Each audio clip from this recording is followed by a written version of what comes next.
لسه طالع دلوقتي من فيلم الملحد. الفيلم لو انا هلخصه في كلمه هو فيلم مشوه. انا بتفرج على فيلم مقصوص. الهارد كات والشارب كات باين قوي ان في مشاهد مقصوصه. حاجات كتير قوي في الفيلم فيها مشاكل. انا عارف كويس ان ابراهيم عيسى، بغض النظر بقى عن الاراء السياسيه او الاراء الدينيه، مش بتكلم في الحاجات دي. ابراهيم عيسى انا بقيم فيلم دلوقتي كسيناريست.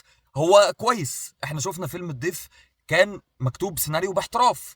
فانا هنا وبحرفيه شديده انا هنا بتفرج على سيناريو مشوه، وبتفرج كمان على فيلم مشوه.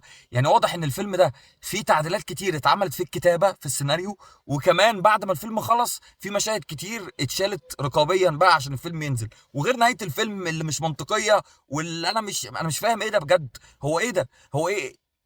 انا معروف من الفيلم، انا متضايق جدا من الفيلم. في قرارات كمان اخراجيه من محمد العدل او مندو العدل، انا بحب مندو العدل وعمل افلام كتير حلوه، بس قرارات اخراجيه غريبه.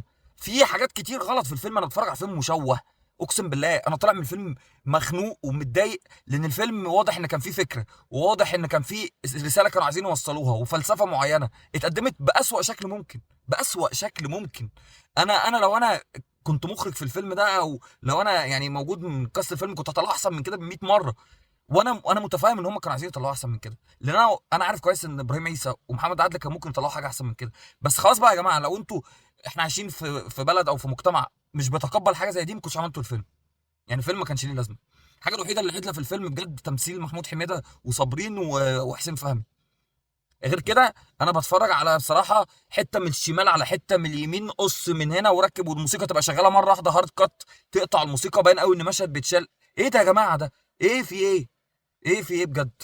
تقييم الفيلم الملحد 3 من 10.